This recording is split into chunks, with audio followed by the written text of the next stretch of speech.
সংযুক্ত আরব আমিরাতে বর্তমানে প্রায় 10 লাখেরও বেশি বাংলাদেশি বসবাস করছেন, যাদের একটি বড় অংশই গড়ে তুলেছেন ছোট ও মাঝারি ব্যবসা। কিন্তু সময়ের সঙ্গে সঙ্গে আমিরাতের কর ব্যবস্থা যতটা আধুনিক হয়েছে, ততটা আধুনিক হয়নি প্রবাসী ব্যবসায়ীরা। ফলে না বুঝেই বিশাল অঙ্কের জরিমানা গুনছেন।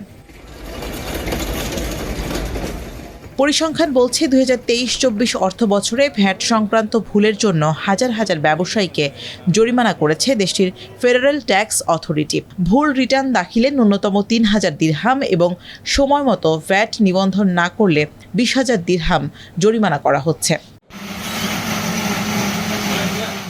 বর্তমানে আমিরাতে 5% ভ্যাট এবং 9% কর্পোরেট ট্যাক্স কার্যকর রয়েছে।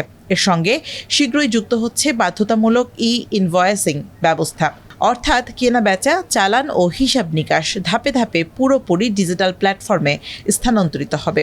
ফলে ঝুঁকি আরও বাড়বে কাগজে কলমের হিসেব বা ম্যানুয়াল পদ্ধতির ওপর নির্ভরশীল ব্যবসা প্রতিষ্ঠানগুলোর জন্য। খুব সহজ কথা, ইনভয়েসিং। এই পরিবর্তনের সঙ্গে ব্যবসায়ীদের পরিচয় করাতেই রাস আল খাইমাতে যৌথভাবে বিশেষ সেমিনারের আয়োজন করে ইজি অ্যাকাউন্টিং এবং জি স্প্রিং আইটি সলিউশন। সেমিনারে বিশেষজ্ঞরা জানান, কর্পোরেট ট্যাক্স রিটার্ন সময়মতো জমা না দিলে প্রতি মাসে 10,000 দিরহাম পর্যন্ত জরিমানা বাড়তে পারে। ব্যবসায়ীদের তথ্য অনুযায়ী গত 2 মাসে শতাধিক বাংলাদেশি প্রতিষ্ঠান এমন জরিমানার শিকার হয়েছে। অথচ আধুনিক অ্যাকাউন্টিং সফটওয়্যার ও সঠিক ডিজিটাল ব্যবস্থাপনা ব্যবহার করলে ভ্যাট সংক্রান্ত ভুল 70 থেকে 80% পর্যন্ত কমানো সম্ভব।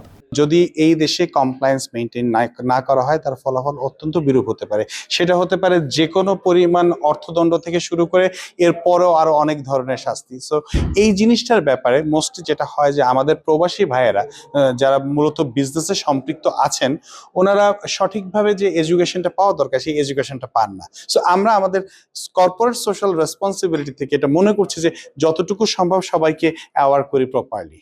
সংযুক্ত আরব আমিরাতে নিযুক্ত বাংলাদেশের রাষ্ট্রদূত তারেক আহমেদ প্রবাসীদের দ্রুত ডিজিটাল রূপান্তরের আহ্বান জানিয়ে বলেন, এটি কেবল প্রযুক্তি নয়, এটি প্রবাসে ব্যবসা টিকিয়ে রাখার প্রশ্ন।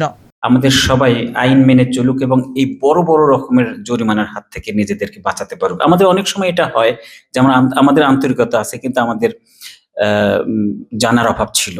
অনুষ্ঠানে উপস্থিত কূটনৈতিক ও বাণিজ্যিক কর্মকর্তারাও ব্যবসায়ীদের সতর্ক করে বলেন, বৈধভাবে ব্যবসা টিকিয়ে রাখতে হলে এই ডিজিটাল আইন মানার কোনো বিকল্প নেই। ইনভয়েসিং এর পরে তারা এখন নিয়ে আসছেন ইনভয়েসিং। কেন? এটার মূল উদ্দেশ্য হচ্ছে tax evasion, tax transparency and monitoring, business management, এই প্রক্রিয়াটাকে ইজি করা। So considering that in mind, 1 July থেকে তারা পাইলট একটা রোল আউটে যাচ্ছে এবং এখানে কিন্তু 1 জুলাই 2026 থেকে 2029 পর্যন্ত একটা রোড ম্যাপ তারা করে দিয়েছে। As today's topic was particularly focused on e-invoicing, which I know that will make business easier for the businessman. But again, there are certain compliance issues, and we have to follow that. And there are certain time frames that has been discussed here, and I'm sure that our community members and especially the business community have been benefited from this discussion. আমিরাতের জিডিপিতে ছোট ও মাঝারি ব্যবসায়ীদের অবদান 60%। তাই সরকার এই খাতে নিয়মকানুন দিন দিন আরও কঠোর করছে। বিশেষজ্ঞদের মতে, সময়মতো ডিজিটাল রূপান্তরে না গেলে ভবিষ্যতে জরিমানা এবং ব্যবসায়িক ঝুঁকি সবই আরও বাড়বে।